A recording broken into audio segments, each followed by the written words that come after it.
El IMER y Radio Ciudadana presentan Zona E, un programa de Reinventa, incubadora de ideas AC, con Carlos Acosta.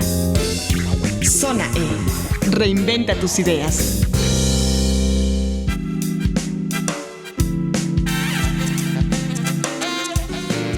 Hola, ¿qué tal? Bienvenidos una vez más a su programa Zona E, la zona del emprendimiento y, por qué no decirlo también, del entrenamiento colectivo.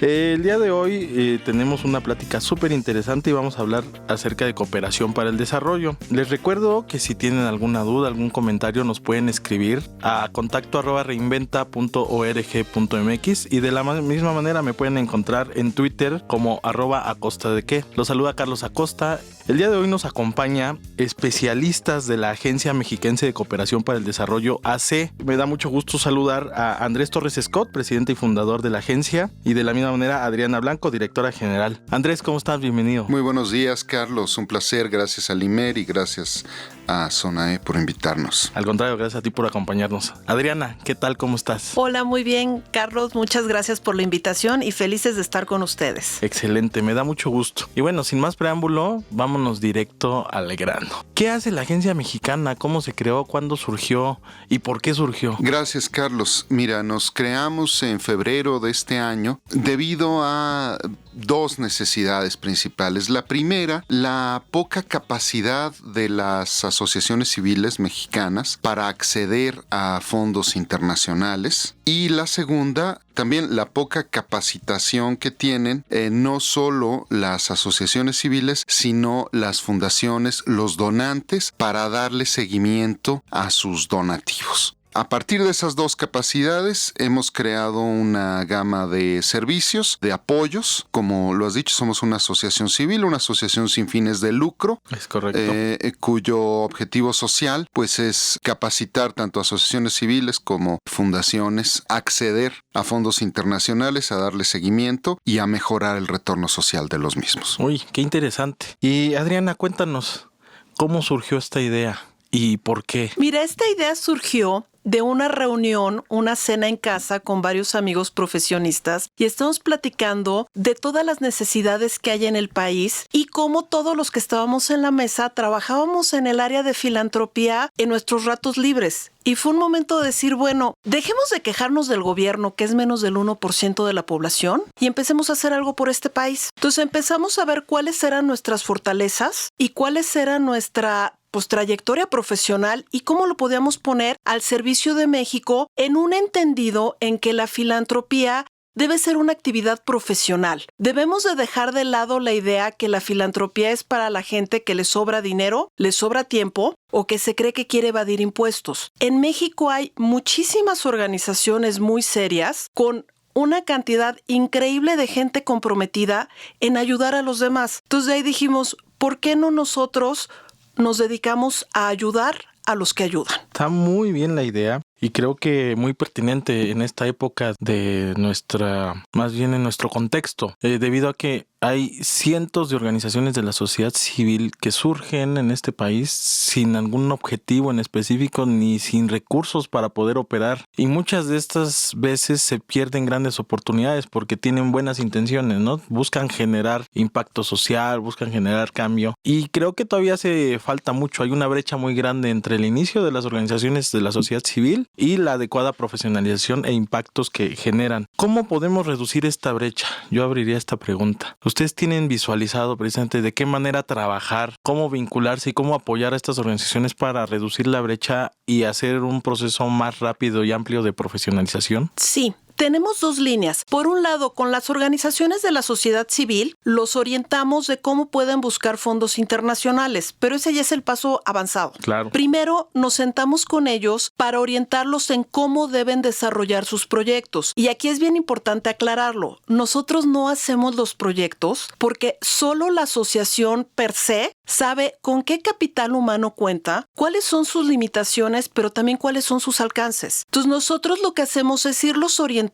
para que en base a lo que tienen creen proyectos tangibles. Te voy a poner un ejemplo. Se nos acerca una asociación y nos dice, mi proyecto es que no haya niños en la calle. Decimos, a ver, ese es un sueño maravilloso que todos tenemos. Muchos proyectos o ideas de proyectos solamente están cubiertos de buenas intenciones, ¿cierto? Exacto, es la diferencia entre una buena intención, que está bien, eso sería formidable que todos las tuviéramos. Que más personas las tuviéramos, ¿verdad? Claro, pero como lo que quiere decir Adriana es que pues del sueño a la implementación, muchos caen derrotados, ¿no? Sobre todo, tú lo sabes bien, en este mundo de las OSCs, de las organizaciones civiles. Por supuesto. Entonces, bueno, primero los capacitamos para que aprendan a hacer proyectos y proyectos que tengan calidad para competir de manera internacional. También nuestra meta es capacitar a las fundaciones para que tengan un estándar y todas pidan lo mismo, porque las organizaciones que tienen una gran estructura administrativa se dan contra la pared porque cada quien pide requisitos diferentes y en México no estamos acostumbrados a ver el proyecto. En México se da el dinero si te conocen o de acuerdo a tu reputación, no al proyecto que tienes. Entonces tenemos empresas que nacen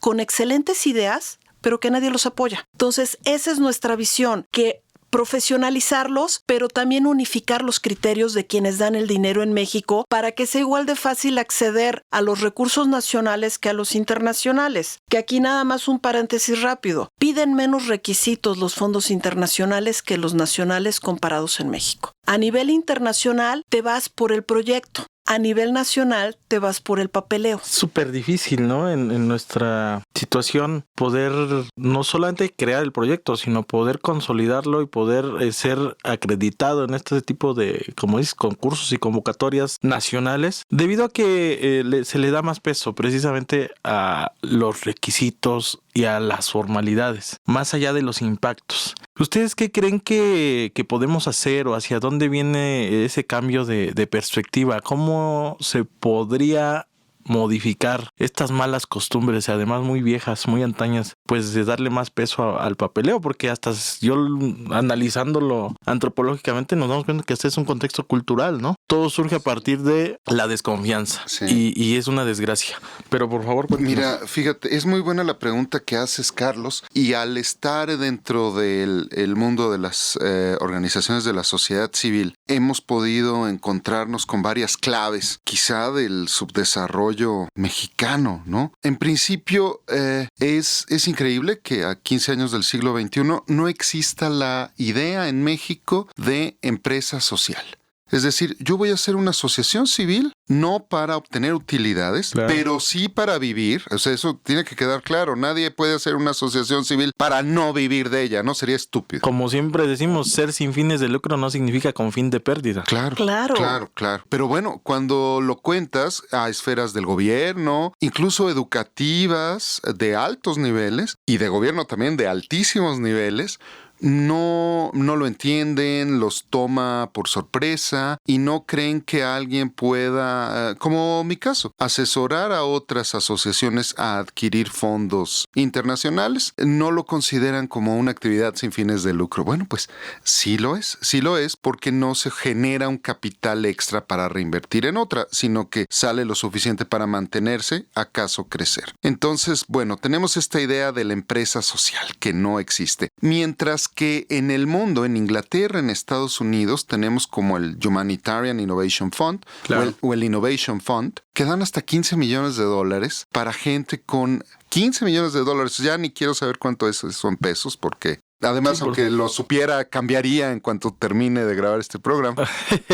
Con la fluctuación. ¿Cómo es posible que, los países ya están viendo eso? Estados Unidos, Europa, está viendo cómo hacer estos fondos para generar inversión social, y acá todavía nos debatimos entre si es o no válida una empresa social. En primer punto, ¿no? El segundo, y es en relación con este papeleo. Mientras que los proyectos internacionales consideran estas tres variables para darte un proyecto: innovación, creatividad y participación comunitaria, tenemos que en México Indesol te pide cuestiones como clunis, donatarias y una lista de 86 indicadores que si no estás en uno debes de estar mejor en otro. En los fondos internacionales, para que te des idea, están abiertos hasta individuos y empresas. Claro. O sea, si tu empresa es buena, pues le van a dar un fondo para que haga algo social. Si tu idea es innovadora, creativa e involucra a la comunidad, te van a dar el dinero. Por supuesto, los parámetros son absolutamente distintos. Es al revés, estamos de cabeza. Entonces, el problema es que ya no es como hace 20 años, que era, bueno, es que Europa y Estados Unidos. No, ya ahora es Europa, China, India, Estados Unidos, Australia. Todos ellos van en ese sentido. Claro. Y quienes están quedando rezagados es una verdadera vergüenza. Se están quedando rezagados América Latina, ni siquiera África. Okay. Porque como se genera menos ideas, exportan menos conocimiento los africanos y absorben más, toman esto. Es correcto. Llega la idea, no, pues una empresa social, bueno, pues nos integramos para allá. Y aquí en América Latina estamos anquilosados, ni generamos nada nuevo, ni avanzamos en lo que el mainstream, la corriente principal, indica. Muy enriquecedor esto que nos comentan. Además sirve que vemos una luz, no al final del camino, pero sí más bien durante el camino, ¿no? Se enciende una luz más. Me parece bastante interesante y sobre todo para nuestro auditorio. Tenemos que hacer un pequeño corte, no sin antes pedirles por favor a todos los interesados en esto que ustedes hacen y cómo los pueden apoyar, dónde los pueden contactar, por correo electrónico, por redes sociales. Gracias, sí. Nuestra Twitter es @agenciamexi, Facebook es Agencia Mexi y nuestra página de internet es www.agenciamex.org. Por cierto, ¿se enfocan más a organizaciones del Estado de México o puede ser a nivel nacional? Estamos a nivel nacional. Muy bien. De hecho, con las que más trabajamos es del Distrito Federal. Ok, muy interesante. Andrés, Adriana, regresamos en un segundo. Le pedimos al público que no se vaya. Síguenos en Twitter, @reinventaac y Facebook, facebook.com/reinventaac. Quédate y sigue escuchando Zona E.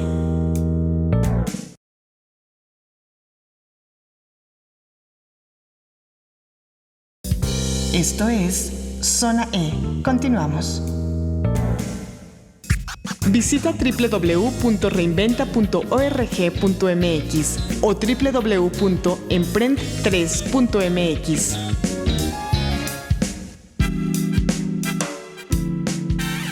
Muy bien, hemos regresado a su programa Zona E. En Reinventa Incubadora de Ideas estamos muy contentos de contar con nosotros el día de hoy Andrés Torres Scott y Adriana Blanco, como los escucharon en el bloque anterior, y continuaremos. Ahora les pediré de favor hablarnos y platicarnos sus experiencias en este nuevo tema del emprendimiento social. ¿Qué puede hacer una OSC para vincularse a jóvenes innovadores que quieren hacer emprendimientos sociales, que precisamente más allá de tener una causa, tienen un objetivo específico que quieren lograr, que es resolver una problemática específica de su comunidad, de su entorno, de su localidad? Cuéntenos, por favor, cómo visualizan esas oportunidades. Mira, primero que nada es la Constitución. En México tenemos un serio problema porque para constituir una asociación civil tienes que ir con un notario. Como no tenemos una cultura de la filantropía, vas con el notario, que tienen mucho prestigio, te hacen tu constitutiva y cuando vas a Hacienda para sacar la donataria, te la regresan. No es funcional, claro. Pero no te dicen qué, nada más te dicen cambia tus estatutos. Tenemos una asociación que cambió 6 veces los estatutos antes de que se los autorizaran. Con Claro. lo que eso cuesta, ¿no? Es más Y de es 50,000 terrible porque pesos. es una inadecuada asesoría y es una muy mala práctica que tenemos en este ecosistema. El Estado de México en ese aspecto está trabajando mucho en apoyar a que las asociaciones estén, por un lado, subsidiadas por el propio gobierno para que paguen menos ante el notario, pero lo más importante, porque ¿de qué te sirve pagar poquito muchas veces? Lo más importante es que te dan un acta que ya está de acuerdo a los lineamientos de Hacienda,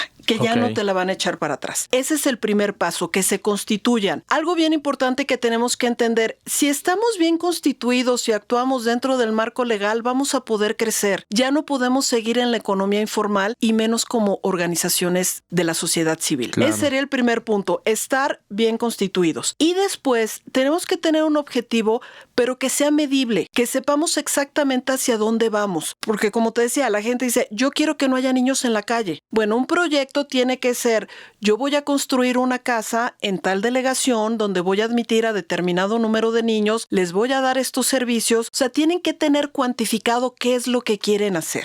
Y una vez que lo tengan, tienen que empezar a buscar fondos. ¿Por qué? Aquí, como en todos los negocios, hay que invertirle. El problema es que luego invertimos hasta que se acaba el dinero y se acaba la fundación. Uh-huh. Es importante empezar a buscar fondos, tanto nacionales, que como ya dijimos, bueno, son un papeleo. Si tienen alguien experto en papeleos, formatos y que tenga muchas horas libres, empecemos a buscar fondos nacionales. Claro. Si no, hay que empezar a buscar fondos internacionales. Con esto nos permiten que podamos subsistir. Mira, para darte una idea, los fondos nacionales, para empezar, no te permiten que tengas a familiares dentro de la asociación. Yo quiero ver que a la Fundación Ford le digas, oye, no, aquí no puede estar tu familia, ¿no? Para empezar. Sí, o a la Bill Gates, ¿no? O a la Bill Gates, ¿no? Oye, sí, pero no pongas a tu familia, ¿no? Pon gente de afuera para que veamos que es en serio. La segunda, los fondos nacionales te permiten hasta un 10% para sueldos y salarios. Aquí es bien importante que el gobierno entienda que las emprendedurías sociales no están tratando de poner fábricas de galletas, entonces no necesitamos que nos presten para la mantequilla. Lo que necesitas es el capital humano. En este aspecto, los fondos internacionales, dependiendo del fondo, te permiten entre un 50 y un 90% para los sueldos y salarios. ¿Por qué? Si tienes una asociación que está ayudando, por ejemplo, una muy buena, que están ayudando a que las personas con Down aprendan una profesión para ser autosuficientes, en lo que más gastas es en quienes van a capacitar. Porque básicamente comprenden que son servicios los que se brindan desde la sociedad civil. Son servicios intensivos construyendo nada más que las casas de vivienda, pero se dedica sobre todo al personal que se dedica a realizarlo. Si eres una OSC de educación o de salud, la mayor parte de tu gasto es pagarle a enfermeros, médicos y capacitadores, no en comprar papel, plumas, esos gastos, ¿no? Y ahora, otra buena noticia para los emprendedores. A nivel internacional, podemos decir que ya no está de moda o ya no se utilizan las de primer nivel. Es decir, dar desayunos todos los días es algo muy loable, pero es algo que no cambia la pobreza. Y afortunadamente hay muchos jóvenes con unas visiones muy amplias. Por ejemplo, y aquí a los que se les ocurra y quieran hacerlo, son bienvenidos. Si ustedes ponen una incubadora social, pero que va dirigida a madres solteras o a mujeres que están a 6 meses o 1 año de salir de sus condenas de la cárcel, les podemos garantizar que si está bien estructurado el proyecto, van a recibir todos los fondos internacionales, porque es un modo inteligente de acabar con la pobreza y de volver a reconstruir el tejido social. Ese tipo de acciones son las que necesitamos. Jóvenes con ideas de cambiar al país, no de regalar, sino de cambiar la mentalidad. Completamente de acuerdo. Lo resumen en 3 formas y eso lo puedes encontrar en cualquier convocatoria internacional. Quizá no de manera explícita y por eso yo lo hago explícito aquí. El proyecto tiene que ser innovador, creativo e involucrar a la comunidad. Pero así como lo señala Adrián, no dar desayunos a los adultos mayores, ¿no? Sino ponerle algo de innovación, algo de creatividad. Los mexicanos somos buenísimos para eso. E involucrar a la comunidad de manera distinta en hacer algo que los ayude a sí mismos. Por supuesto, además hay un cambio de paradigma radical, por eso el tema del emprendimiento social. Ya no solamente se trata de brindar la asistencia, porque es un modelo que vimos que caducó y no fue funcional. Se trata de generar capacidades, de compartir y transferir conocimiento, ¿no? Creo que es la parte fundamental para lograr ese cambio a nivel de las entidades o de los grupos que se benefician en este tipo de programas. ¿Ustedes tienen experiencia, algunos casos de referencia que han sido exitosos de otras organizaciones sociales que precisamente ustedes nos han apoyado a desarrollar estos proyectos?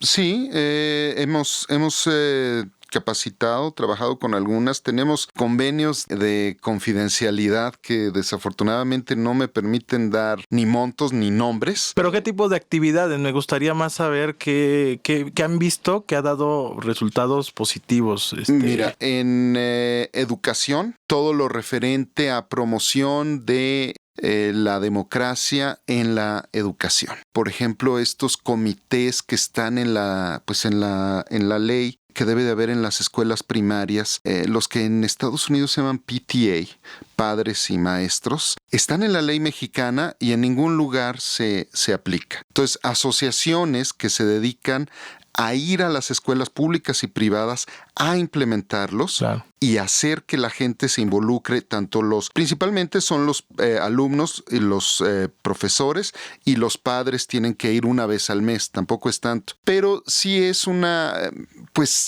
verdadera desgracia que incluso las escuelas primarias en México no tengan estos comités padres, maestros, alumnos, ¿no? Y no logren avanzar.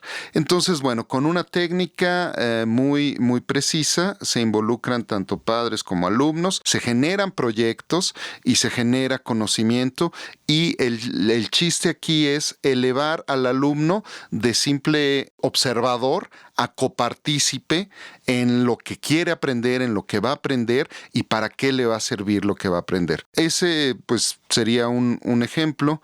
Otro ejemplo, la salud, prevención. Todo, así como lo mencionabas tú, que hay cosas que se van dejando atrás, ya el pedir un financiamiento para la hemodiálisis, ya olvídense, eso no lo hay. Nadie nos va a dar dinero para las hemodiálisis. No hay apoyo. ¿Quieres hacer un proyecto para la prevención en niños prediabéticos, donde con juegos, deportes y ejercicios vas a generar una prevención? Perfecto. ¿Por qué? Porque además tú ahí puedes demostrar que con $10,000 que te den, le estás ahorrando al Estado mexicano 100,000 y a la propia familia de los niños 1,000,000. Y no estoy exagerando, cualquiera sabe lo que cuesta la diabetes, y peor aún, que a pesar de ser una enfermedad crónico-degenerativa, es decir, no se transmite, no es contagiosa, se hereda. Porque claro, los hábitos si dos padres tienen diabetes, el 90% de probabilidades es que el niño y la niña, o sea, toda la familia tenga diabetes en el largo plazo. Entonces, bueno, tenemos, ese puede ser otro ejemplo. Otro que me gusta, que junta la creatividad y la innovación, es uno de bardas con graffiti en el norte del país. Había el problema de que los chavos querían hacer grafitis, la gente se enojaba de que las bardas se veían feas. Bueno, pues ¿qué hacemos? Se les da un curso de 2 horas sobre el valor de la democracia a estos chavos, se les da un curso de 2 horas sobre arte en graffiti, y después se les pide en una sesión de 2 horas que piensen cómo reflejar lo que aprendieron del valor de la democracia para pintar una pared. Claro. Bueno, pues eso a mí me parece padrísimo, me parece excelente. Se incrementa la técnica de pintura de estos chavos, pero se incrementa su conocimiento de la democracia de manera ordenada y metodológica para llegar a un objetivo, ¿no? Puede haber varios, casi te diré miles de proyectos así, innovadores, creativos y que involucran a la comunidad. Y mira, también otro aspecto. Muchas veces creemos que para ser una empresa social necesitas tener solamente estudios o vocación humanitaria. ¿Qué pasa con todos los chicos súper talentosos que tenemos que estudiaron tecnologías de la comunicación, por ejemplo? Bueno, hay una asociación maravillosa que hace videojuegos para niños y ya tienen comprobado por estadísticas que con que los niños jueguen 1 hora de estos videojuegos a la semana, al cabo de poco tiempo aumentan en 40 puntos las pruebas que hacen de la SEP.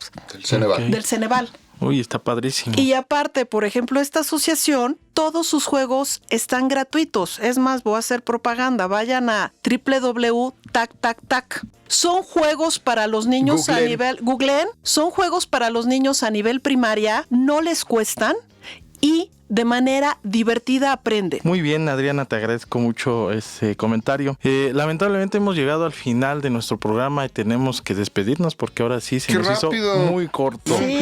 Así que, bueno, Andrés Encantado. Torres Scott y Adriana Blanco, ¿algún último comentario, un anuncio que quieran decirle a nuestro auditorio? Si nos quieren buscar a través de correo directamente, son bastante sencillos. Adriana@agenciamex.org.